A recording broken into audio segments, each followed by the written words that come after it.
जितने भी कैंप अंदर तक ले जाने थे उसमें काफ़ी बड़ी मात्रा में हमें सफलता मिली है। छत्तीसगढ़ शासन और भारत सरकार ने मिलकर अंदर जाने की गति को बढ़ाया है और उसी ही जुल्लाहट में इस प्रकार के घटनाएं सामने आती हैं। विकास के मोर्चे पर भी ढेर सारे काम हुए हैं। कोरोना के कारण थोड़ी गति विगत एक साल में मंद हुई है, मगर मैं मानता हूं कि जितने भी सुझाव ट्राइबल जनप्रतिनिधि की ओर से, मुख्यमंत्री छत्तीसगढ़ की ओर से, छत्तीसगढ़ के सांसदों की ओर से मिले हैं, वो सभी पर कार्यवाही चालू है। तो ट्राइबल एरिया के अंदर एक और विकास के काम को तेज करना और हथियारी ग्रुपों के खिलाफ लड़ाई को तीव्रता के साथ आगे बढ़ाना और उसको अंजाम तक ले जाना, दोनों मोर्चों पर दोनों सरकारें मिलकर मक्कमता के साथ लड़ रही है। देश के प्रधानमंत्री मोदी जी ने ये पूरी लड़ाई को लॉजिकल एंड तक ले जाने के लिए भारत सरकार की प्रायोरिटी पहले से ही तय की हुई है। मैं आज छत्तीसगढ़ और भारत की जनता को विश्वास दिलाना चाहता हूं कि ये जो घटना हुई है, इसके बाद ये लड़ाई और तीव्र करेंगे और ये लड़ाई को हम निश्चित रूप से विजय में परिवर्तित करेंगे। जो जवान शहीद हुए हैं उनके परिजनों को भी मैं ये बात कहना चाहता हूं कि आपके भाई ने, आपके पति ने, आपके बेटे ने जो देश के लिए सर्वोच्च बलिदान दिया है, उसको देश कभी भुला नहीं सकता। मैं भारत सरकार की ओर से आपको इतना ही कहना चाहता हूं कि संकट की, दुख की इस घड़ी में पूरा देश आपके साथ खड़ा है और आपके परिजनों का जो बलिदान है वो व्यर्थ नहीं जाएगा। इन्होंने जिस उद्देश्य के लिए अपना सर्वोच्च बलिदान दिया है, वो उद्देश्य को हम जरूर सिद्ध करेंगे। फिर से एक बार मैं शहीद हुए जवानों को श्रद्धांजलि देना चाहता हूं और उनका सर्वोच्च बलिदान जो है वो व्यर्थ नहीं जाएगा, इसके लिए मैं देश को विश्वास दिलाता हूं। सर, हवाई हमला भी, सर नक्सलियों से वार्ता की कोई उम्मीद बाकी है? हमले को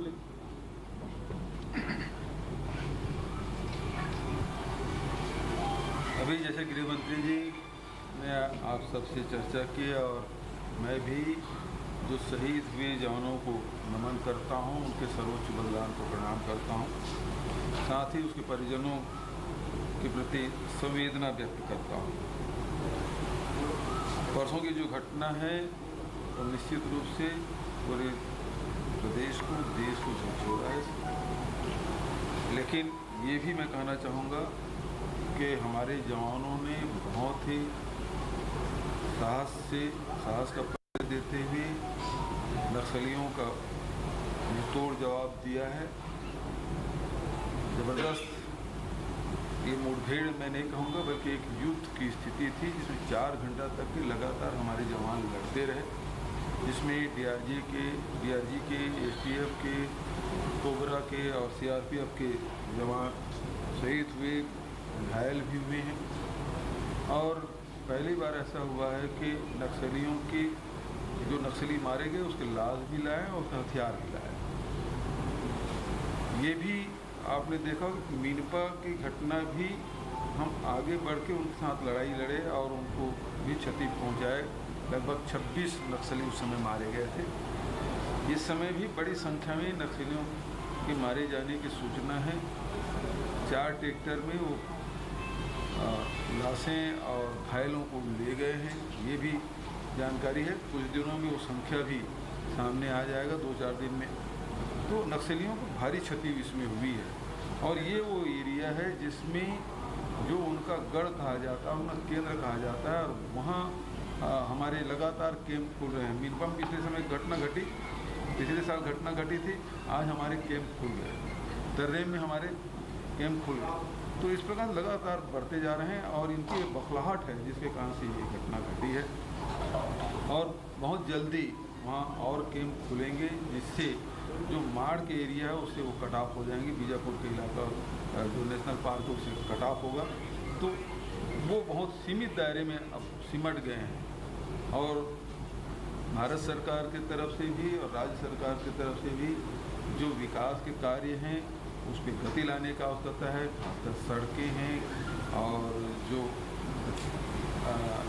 टेलीफोन की कनेक्टिविटी है और रोज़गार के काम है, इसमें हम लोगों को तेज़ी लाने की आवश्यकता है।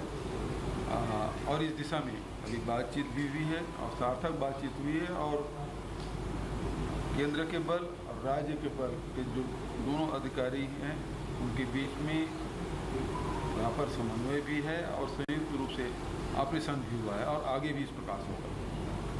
आज केंद्रीय मंत्री यहाँ पर हैं और नस्ली समस्या लगातार बढ़ते जा रही है। जो अभी जो बैठक हुई है उस बैठक में आप पूरा विश्वास है कि केंद्र से आप जो सहयोग मांग रहे हैं वो सहयोग मिलेगा? बिल्कुल समन्वय है और हम लोग अपनी डिमांड रखे हैं, और जैसे जिस प्रकार से गृह मंत्री जी ने बताया कि ये कोरोना काल के कारण से कुछ विलम्ब हुआ है, मुझे पूरा विश्वास है कि हम लोग जो डिमांड किए हैं वो पूरा होगा। घटना को देख कर लग रहा है कि नक्सलियों के जो मुख्य गढ़ है वहाँ तक फोर्स पहुँची है जी। ये मतलब ये देखा जाए कि घटना एक बहुत बड़ी उपलब्धि भी है। लोग मारे गए हैं, शहीद हुए हैं, अच्छी बात, मतलब बुरी बात नहीं है, लेकिन जो वास्तविकता है वो ये है कि एक ऐसा गढ़ जहाँ पर हड़मा का क्षेत्र था वहाँ तक पुलिस फोर्स का पहुँचना ये अपने आप में उपलब्धि है। तो अब क्या लग रहा है कि कोई अपने को हवाई हमले की या हवाई उसकी जरूरत पड़ सकती है? अभी उस मामले में कोई चर्चा नहीं हुई है, लेकिन जो हमारी रणनीति है, रणनीति का खुलासा अभी नहीं किया जाएगा, लेकिन ये है कि हम उसके मांग में घुसे हैं। ये पहली बार हुआ, पिछले साल भी मीनपा पहुँचे, इस साल तर्रेम के आगे गए हैं, तो उसके मांग में हम घुस चुके हैं और बहुत जल्दी उसको सफाया भी। एक जवान नक्सलियों के कब्जे में ऐसी जानकारी एक जवान अभी मिसिंग है, ये जानकारी हमको। साथ ग्रे हाउंड सर्विस है जो आंध्र प्रदेश में काम करती है, यहाँ छत्तीसगढ़ में लागू करेंगे। एक जवान भी मिसिंग।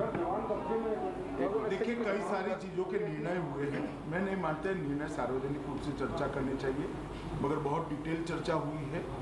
और जैसा कि मैंने आगे भी बताया कि जिस जगह पे मुठभेड़ हुई वही बताता है कि हम काफ़ी आगे पहुँच चुके हैं। देखिए, जिस जगह पे आप आज श्रद्धांजलि दिए, पाटिल साहब ने दिए, आज आपने भी दिया, लेकिन आपने एक बात कही कि इसको अंजाम तक पहुंचाएंगे, ऐसा कोई निर्णय है क्या?